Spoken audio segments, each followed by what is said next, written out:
Summary of Injustice 2021.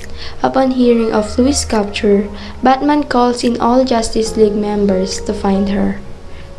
As the other heroes arrive and apprehend the Joker and Harley, Batman realizes the gas revealing it to be fear toxin mixed with kryptonite and was used to make Superman hallucinate into thinking that he is fighting Doomsday. In reality, he has killed Lois. Batman tries to warn Superman, but it is too late. Lois' heartbeat stops, and then the nuke detonates, destroying Metropolis and killing millions of people. Some heroes, such as Aquaman, refuse to choose sides and leave the League. Meanwhile, the United States government, concerned that Superman will interfere in their operations, order Mirror Master to kidnap Jonathan Kent as a leverage against him. Superman begins to question his actions, but Wonder Woman reassures him that he is doing the right thing and offers to help him to find Jonathan. During the battle, Robin accidentally kills Nightwing. While Superman allies with the Ra's al Ghul, Batman forms an underground resistance and makes plans to steal a Red Sun cannon from the Fortress of Solitude. Batman has the President order Navy ships to deploy as a distraction, although Superman sees through this ruse almost immediately. Batman reveals he had the atom shrink to microscopic levels and had him to enter his brain with a shard of kryptonite incapacitating him from the inside.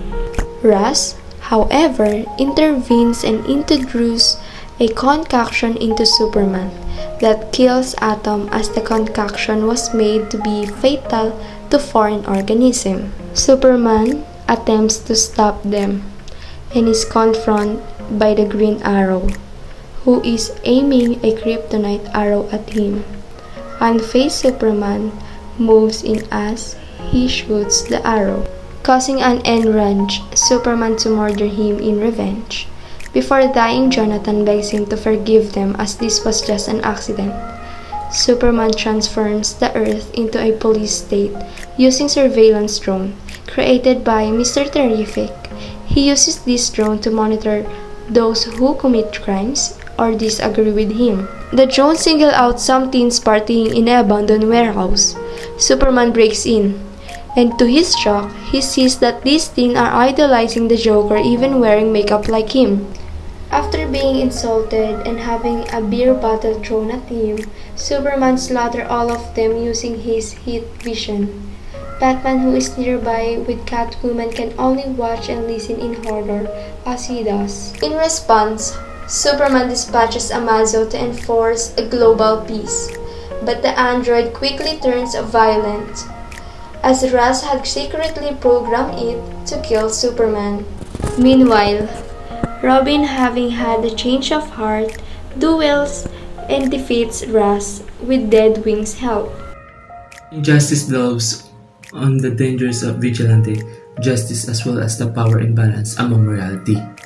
Instead of getting another story out of it through Batman, this time a devastated Superman is motivated to seek revenge on Earth's evildoers through any means possible. It contains obvious message about the problems of trying to be the world's police. And such blind justice goes to some ridiculous but unexpected and amusing extremes, such as Superman's rage when he discovers disgruntled teenagers throwing Joker team raves in an abandoned warehouse in Metropolis. While it isn't as violent or immoral as the DC Universe nor films, there is enough blood, violence, sound effects, and trauma to justify it, not to mention the language and infrequent sexual reference. The acting is so good, and the animation is not really perfect, but it serves the storyline perfectly. The plot itself turns into the usual snags and snarls so many side stories. and secondary mortals, heroes and villains, to the point that superfans probably enjoyed the complicity the most. The biggest surprise for everyone else with the passing knowledge occurred when one realized that characters are killed in this parallel universe, no matter how heroic or entertaining they are. Conventional reasoning.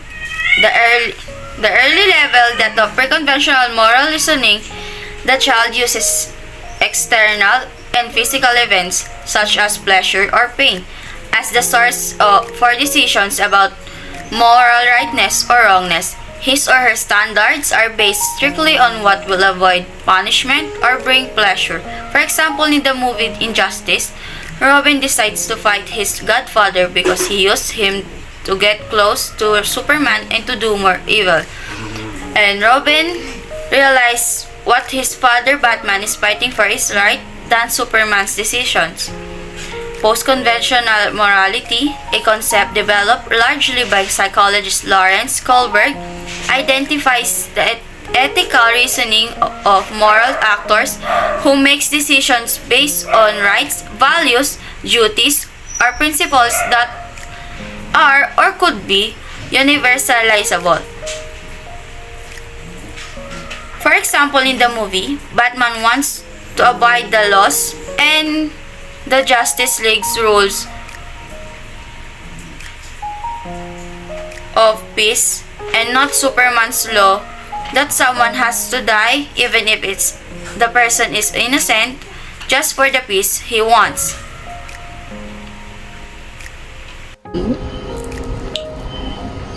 Moral development focuses on the emergence, change, and understanding of morality from infancy through adulthood. Morality develops across a lifetime and is influenced by individual experiences and behavior when faced with normal issues through different periods, physical and cognitive development. Morality concerns an individual's growing sense of what is right or wrong. It is for this reason that young children have different moral judgments and character than that of a grown adulthood. Morality itself is often for rightness or goodness.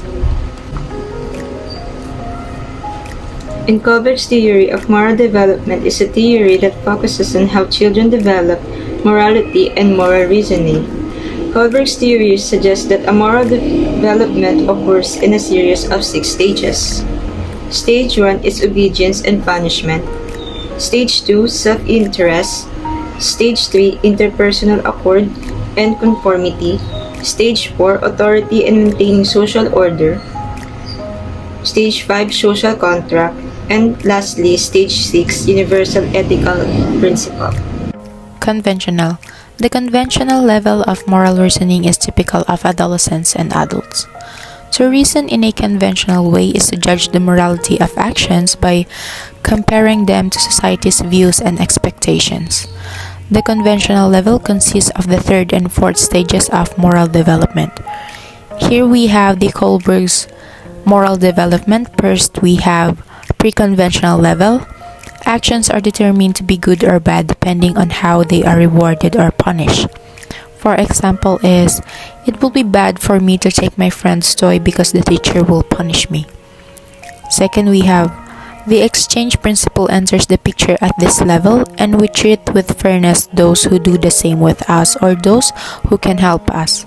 For example is, if Katie is nice to me, I'll be nice to her. But if she is mean to me, I won't feel bad about being mean to her. Second, we have the conventional level. The morality of an action depends heavily on peer approval. For example is, I better not drink and drive because my friends will think less of me and I in turn will think less of myself. How moral an action is depends on how well it conforms to society's rules. The emphasis at this level is on maintaining social order. For example is, I am personally against the war but would never publicly protest it on campus without the administration's permission. And here we have the last level, which is pre-conventional level. Moral behavior at this level might include arguing in favor of customs or laws being changed in order to preserve the health of the society. Blind obedience is more forcefully questioned, and cultural differences in what is considered to be ethical behavior are recognized. For example, it can be right that huge corporations sometimes pay no taxes, that law needs to be changed so that the burden of taxes falls more equally on everyone's shoulders. At this level, people follow a moral code based on universal principles that grant all individuals certain basic rights. Society's rules take a backseat if they contradict those principles, as was the case with those who challenged slavery even when the law allowed it. For example, I refuse to obey a law which treats a large portion of the population as second-class citizens. In conclusion, firstly, we tackled about the movie summary and review of the movie Injustice that we connected on our topics that are about conventional, pre-conventional level and reasoning, post-conventional level and morality, moral development and 6 stages of moral development. Lastly, justice and injustice can coexist in the same place. Justice promotes peace, cooperation, and unity where it is practiced. It also builds a sense of belonging to citizens. Injustice is a social vice that promotes discontent, non-cooperation, civil unrest, and war. Any form of injustice is a threat to justice everywhere. That's all, and thank you for watching.